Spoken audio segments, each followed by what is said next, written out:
ഏറ്റവും പ്രിയമുള്ള എൻ്റെ സഹോദരി സഹോദരന്മാരെ,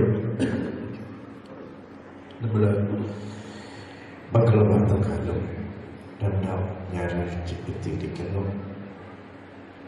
സഭാമാതാവിനെ പടിപടിയായി പിറവി എന്ന മഹാരഹസ്യത്തിനെ കൂട്ടിക്കൊണ്ടു പോകുകയാണ്. നമുക്ക് ഇന്നത്തെ തിരുവചന ഭാഗത്തെക്കുറിച്ചുള്ള ധ്യാനത്തിലേക്ക് വരുമ്പോൾ ഈ തിരുവചന ഭാഗത്തിന്റെ മുഖ്യ ചിന്ത എന്താണെന്ന് വെച്ചാൽ, കഴിഞ്ഞ ഞായറാഴ്ച നമ്മൾ ദൂതൻ സഖറിയായോട് പറയുന്നത് കേട്ടു, സ്നാപകന്റെ ജനനത്തെ കുറിച്ച്. ഇന്ന് ദൂതൻ പരിശുദ്ധ കന്യകാമറിയത്തോട് പറയുകയാണ് രക്ഷകന്റെ മിശിഹായുടെ ജനനത്തെ കുറിച്ച്, ഈശോയുടെ ജനനത്തെ കുറിച്ച്. അപ്പൊ ഇന്നത്തെ തിരുവചന സന്ദേശം ഈശോയുടെ ജനനത്തെ കുറിച്ചുള്ള ദൂതന്റെ മംഗളവാർത്ത ആണ്. അന്ന് എലിസബത്തിന്റെ ഗർഭധാരണത്തിന് ശേഷം, അതായത് സഖറിയായോട് ദൂതൻ പറഞ്ഞതിന് ശേഷം 6 മാസം കഴിഞ്ഞാണ് മറിയത്തിന്റെ അടുത്ത് വരുന്നത്. ഇപ്പോ ഇന്ന് ഈ സുവിശേഷത്തിൽ നമുക്ക് വായിക്കുന്നത്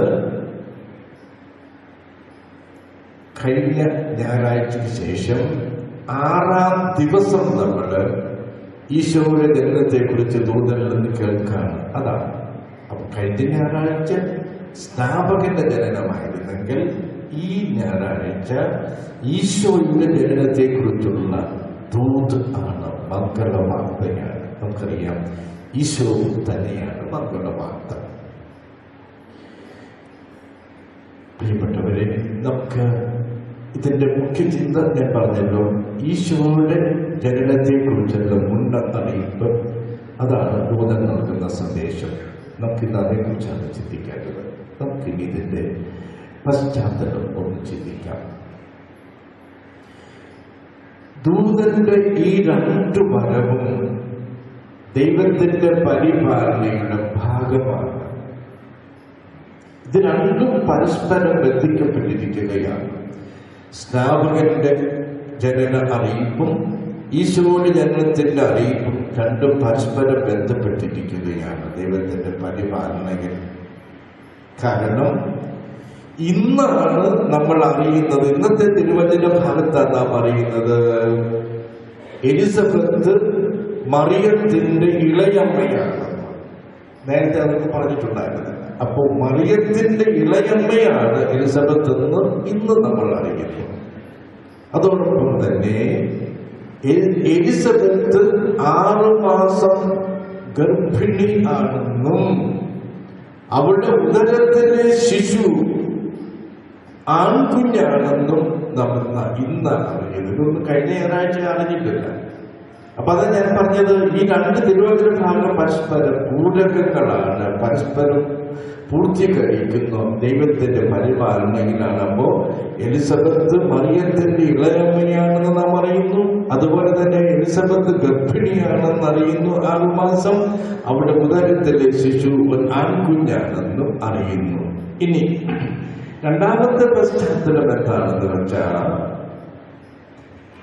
സ്നാപകന്റെ ജനനത്തില് യെരൂശലേം ദേവാലയത്തിന്റെ അൾത്താരയിൽ ധൂപാർപ്പണം നടത്തിയിരുന്ന സഖറിയ എന്ന പുരോഹിതന്റെ അടുത്തേക്കാണ് ദൂതൻ പോകുന്നത്.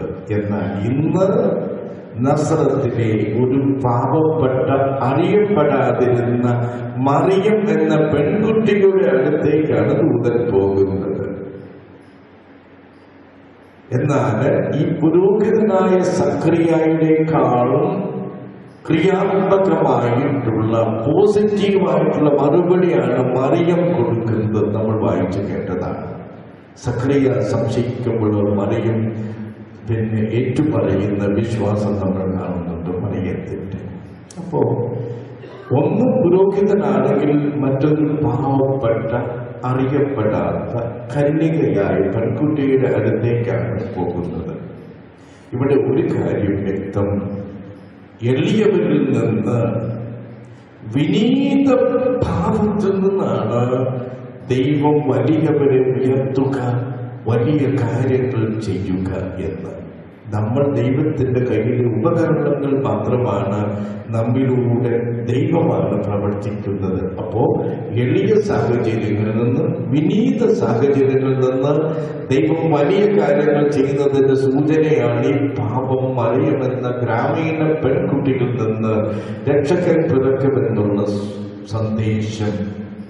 അപ്പോക്രിഫൽ ഗോസ്പൽസ് എന്ന് വെച്ച് കഴിഞ്ഞാൽ അനൗദ്യോഗിക സുവിശേഷങ്ങൾ പറയുന്ന ഒരു കൊച്ചു കഥയുണ്ട്.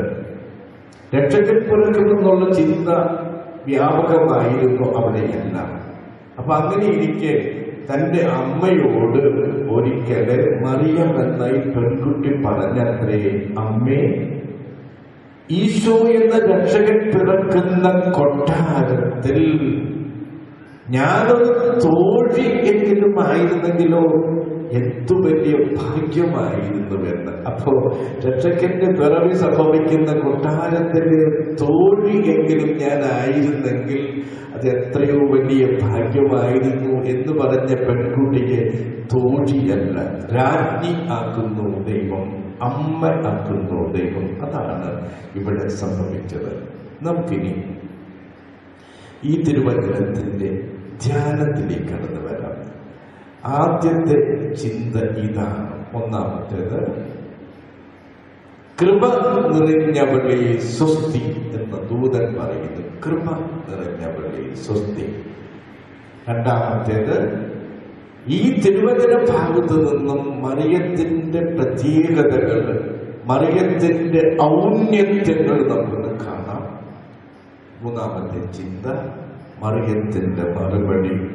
ഇതാ ഞാൻ കർത്താവിന്റെ ദാസി, നിന്റെ വചനം പോലെ എന്നിൽ സംഭവിക്കട്ടെ എന്നുള്ള മറിയത്തിന്റെ മറുപടിയും നമുക്ക് ചെറുതായിട്ട് ധ്യാനിക്കാം. ആദ്യത്തെ നമ്മുടെ ചിന്തയിലേക്ക് വരാം.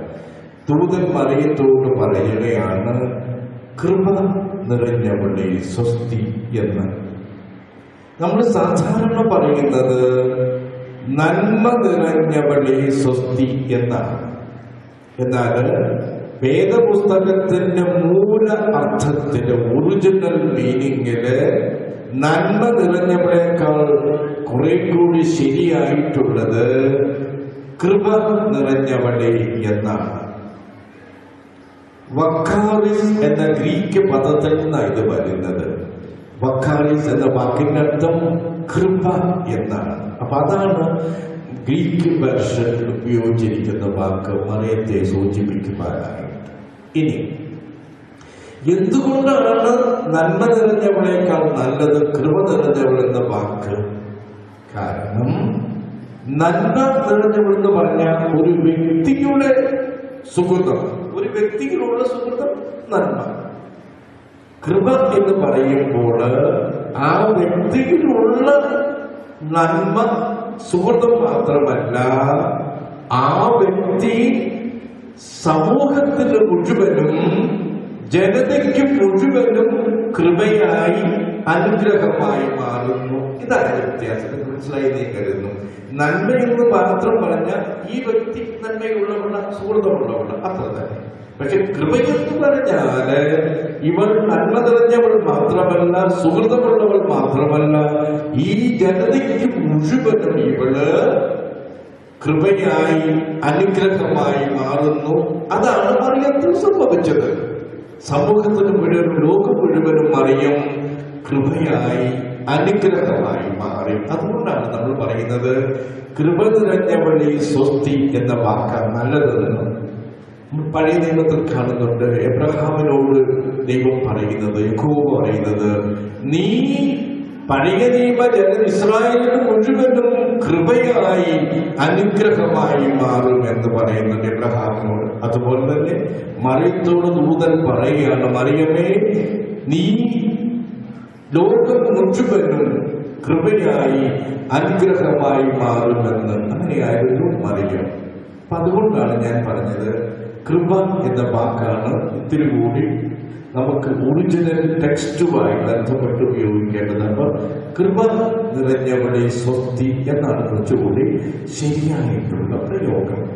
ഇനി വേദപുസ്തകത്തിലെ മറിയത്തിന്റെ ഔന്നത്യങ്ങളിലേക്ക് നമ്മൾ ഇന്ന് വായിച്ചു കേട്ട തിരുവചന ഭാഗത്തുള്ള മറിയത്തിന്റെ പ്രത്യേകതകൾ, ആട്രിബ്യൂട്ട്സ്, ക്വാളിറ്റീസ് എന്താണെന്ന് ചോദിച്ചാൽ, ഒന്നാമത് മറിയം നിത്യ കന്യകയാണെന്നുള്ളതാണ്. നിക്ക സൂനകദോസ് ഔദ്യോഗികമായി പ്രഖ്യാപിച്ചിട്ടുണ്ട് മറിയം നിത്യ കന്യകയാണെന്ന്. ഇത് വേദപുസ്തകത്തിൽ നമ്മൾ വായിക്കുന്നുണ്ട്.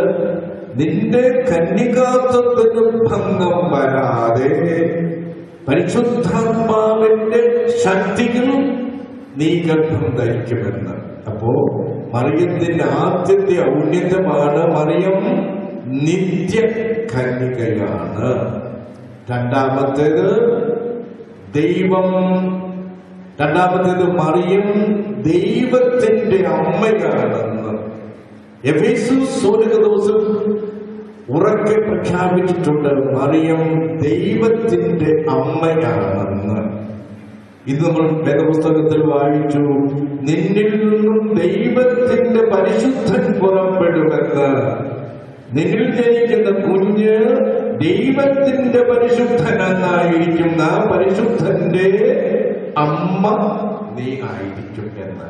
അപ്പോ മറിയം കന്യകയാണ്, മറിയം അമ്മയാണ്. ഇനി മൂന്നാമത്തെ മറിയത്തിന്റെ ഔന്നത്യം, മറിയം അമലോത്ഭവയാണ്, പാപരഹിതമായി ജനിച്ചവളാണ് എന്ന്. എന്തുകൊണ്ട്? പിയൂസ് 9 പാപ്പ ഔദ്യോഗികമായി പ്രഖ്യാപിച്ചു മറിയം അമലോത്ഭവയാണ്, ഇമാക്യുലേറ്റ് കൺസെപ്ഷൻ ആണെന്ന് വെച്ചു കഴിഞ്ഞാല് പാപത്തിന്റെ സ്പർശം കൂടാതെ ജനിച്ചു മറിയം. എന്തിന്? ഭാവിയിൽ ദൈവത്തിന്റെ മകനെ വഹിക്കുവാനുള്ള ഉദരമായി, സഖ്രാരിയായി മാറുവാനായിട്ട് മറിയത്തെ ദൈവം അമലോത്ഭവയായി സൃഷ്ടിച്ചു എന്ന്. നാലാമത്തേത് മറിയം സ്വർഗാരോപിതയാണെന്ന് പിയൂസ് 11 പാപ്പ ഔദ്യോഗികമായി പ്രഖ്യാപിച്ചു മറിയം സ്വർഗാരോപിതയാണ് 1950. കാരണം അമലോത്ഭവയാണെങ്കിൽ, ദൈവത്തിന്റെ അമ്മയാണെങ്കിൽ തീർച്ചയായിട്ടും അമ്മയുടെ ശരീരം ഇവിടെ അഴിഞ്ഞു തീരുക സാധ്യമല്ല. തന്റെ മകനെ പോലെ അവളും സ്വർഗത്തിലേക്ക് ആത്മശരീര സമഗ്രതയില് സ്വർഗത്തിലേക്ക് ഉയർത്തപ്പെടണം. മറിയം സ്വർഗാരൂപതയായിരിക്കണം. ഇത് 4 മറിയത്തിന്റെ ഔന്നത്യങ്ങൾ. ഒന്ന്, മറിയം നിത്യ കന്യകയാണ്, മറിയം അമലോത്ഭവയാണ്, മറിയം ദൈവത്തിന്റെ അമ്മയാണ്, മറിയം സ്വർഗാരൂപിതയാണ് എന്ന്. ഇനി നമുക്ക് അവസാനത്തെ ചിന്തയിലേക്ക് വരാം. മറിയത്തിന്റെ മറുപടി ദൂതൻ, ഞാൻ കർത്താവിന്റെ ദാസി, നിന്റെ വചനം പോലെ എന്നിൽ സംഭവിക്കട്ടെ എന്ന്. ഫുൾട്ടൻ ഷീൻ എന്ന അമേരിക്കൻ എഴുത്തുകാരനായ വൈദികൻ ആർച്ച് ബിഷപ്പ് ഫുൾട്ടൻ ഷീൻ എഴുതിയിട്ടുണ്ട്, when God set fiat, the world is made. When Mary set fiat, God is made എന്ന്. ദൈവം ഫിയാത്ത് എന്ന് പറഞ്ഞപ്പോൾ പ്രപഞ്ചം ഉണ്ടായി. ഫിയാത്ത് എന്ന വാക്കിന്റെ അർത്ഥം ഉണ്ടാകട്ടെ എന്നാണ് ലത്തീൻ ഭാഷയിൽ. മറിയം ഫിയാത്ത് പറഞ്ഞപ്പോൾ സംഭവിച്ചു, ദൈവം ഉണ്ടായി എന്നാണ്. മറിയം ഫിയാത്ത് പറഞ്ഞപ്പോൾ ദൈവമുണ്ടായി, ദൈവം ഫിയാത്ത് പറഞ്ഞപ്പോൾ പ്രപഞ്ചമുണ്ടായി എന്ന്. പ്രിയപ്പെട്ടവരെ, മറിയത്തിന്റെ കന്യകയെന്ന മറിയം ഗർഭം ധരിക്കുമെന്ന് പറഞ്ഞപ്പോൾ നമുക്കറിയാം അതിന്റെ ഭവിഷ്യത്ത് എന്തായിരിക്കുമെന്ന്. കല്യാണം കഴിക്കാത്തൊരു പെൺകുട്ടി, വിവാഹ നിശ്ചയം കഴിഞ്ഞ പെൺകുട്ടി ഗർഭം ധരിക്കുക, അത് കല്ലെറിഞ്ഞ് കൊല്ലപ്പെടേണ്ട വലിയ തെറ്റാണ്, വ്യഭിചാര കുറ്റമാണ്.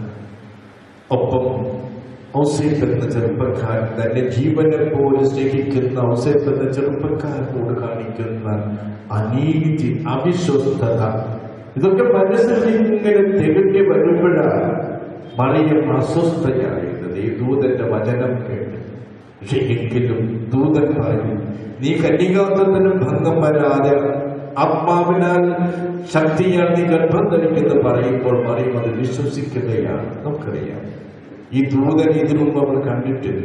ദൂതൻ ഒരു വെറുമൊരു മായിക വിഭ്രാന്തി ആയിരിക്കുമോ, ശരിക്കുള്ള ദർശനമാണോ, അത് മായിക വിഭ്രാന്തി ആയിരിക്കുമോ എന്നൊന്നും അറിയില്ല. അങ്ങനെയുള്ള യുക്തി ചിന്തകളൊന്നും അവിടേക്കില്ല. ഞാൻ കഴിഞ്ഞ ദിവസം പറഞ്ഞു, വിശ്വാസം എന്ന് പറയുന്ന യുക്തിയുടെ തന്നെ ഹൃദയത്തിൻ്റെതാണെന്ന്. ഇവിടെ ഹൃദയത്തിൽ ഊന്നിക്കൊണ്ട് മറിയം പറയുക, ദൈവത്തിൽ വിശ്വസിക്കുന്ന അവരാൻ ഇഷ്ടം അതാണ്, അതുപോലെ സംഭവിക്കട്ടെ. ഇതാ ഞാൻ കർത്താവിന്റെ ദാസി, നിന്റെ വചനം പോലെ ഇത് സംഭവിക്കട്ടെ. അങ്ങനെ മറിയത്തിൽ ദൈവത്തിന്റെ വചനം മാംസം ധരിക്കുകയാണ്. ഈ മാംസം ധരിക്കലിന്റെ ഗർഭത്തിന്റെ ഭവിഷ്യത്തുകളൊന്നും ചിന്തിക്കാതെ, പേടിക്കാതെ, ഭയപ്പെടാതെ ദൈവത്തിന്റെ ഇഷ്ടത്തിന് ആമേൻ പറയുന്ന മറിയം. പ്രിയപ്പെട്ടവരെ, നമ്മുടെ വ്യക്തി ജീവിതത്തിൽ ഇതുപോലുള്ള സാഹചര്യങ്ങൾ വരും. നമുക്ക് മനസ്സിലാക്കാത്ത ഒരുപാട് എന്തുകൊണ്ട് ഈ സാമ്പത്തിക നഷ്ടം വരുന്നു, എന്തുകൊണ്ട് ഈ അസുഖം വരുന്നു, എന്തുകൊണ്ട് എനിക്ക് ഈ ദൗർഭാഗ്യം വരുന്നു, എന്തുകൊണ്ട് എനിക്ക് ഈ പരീക്ഷകൾ തോൽവി വരുന്നു, എന്തുകൊണ്ട് എനിക്ക് ഈ വലിയ രോഗം വരുന്നു, ഇങ്ങനെ ഒരുപാട് ഉത്തരം കിട്ടാത്ത ചോദ്യങ്ങൾ നമ്മെ അകറ്റുന്നുണ്ട്. അപ്പോഴേക്ക് നമ്മൾ യുക്തി കൊണ്ട് നോക്കിയാൽ ഉത്തരം കാണാൻ പറ്റില്ല. നമ്മൾ പരാതി പറയുന്നു, എനിക്ക് ദൈവത്തെ വേണ്ട, എനിക്ക് ഈ വേദനകൾ തന്ന എൻ്റെ പ്രിയപ്പെട്ട ജീവിത പങ്കാളിയെ തട്ടിൽ കൊണ്ടുപോയ ദൈവത്തിനോട് എനിക്കൊരു കൂട്ടും വേണ്ട എന്ന് പറയുന്ന ആളുകൾ ഞങ്ങൾ കണ്ടിട്ടു. പക്ഷെ ഇവിടെയൊക്കെ നമുക്ക് മനസ്സിലാകാത്ത ഒരുപാട് കാര്യങ്ങൾ വിശ്വാസമുള്ളത് തിരിച്ചറിയുക. അതുകൊണ്ട് എന്താ ചെയ്യേണ്ടത്? പരിശുദ്ധ അമ്മയെ പോലെ ദൈവത്തിന് മുമ്പിൽ കൈകൂപ്പിക്കൊണ്ട് പറയുക, അമ്മേ തമ്പുരാനെ, നിന്റെ ഇഷ്ടം പോലെ എന്നിൽ സംഭവിക്കട്ടെ എന്ന് തലമുടിക്കുക. തമ്പുരാന്റെ മുൻപിൽ ഇന്നത്തെ ദൂതിനാണ്, നിന്റെ ഇഷ്ടം പോലെ എന്നിൽ സംഭവിക്കട്ടെ എന്ന് പറയുക. തമ്പുരാനോട് വേദനിക്കുന്ന നിമിഷങ്ങളിൽ, മാനസിക അസ്വസ്ഥതകളിൽ, മാനസിക വൈരുദ്ധ്യങ്ങളിൽ, കോൺട്രഡിക്ഷൻസിലൊക്കെ തമ്പുരാനോട് പറയുക, നിന്റെ ഇഷ്ടം പോലെ എന്നിൽ സംഭവിക്കും. ഈശ്വരൻ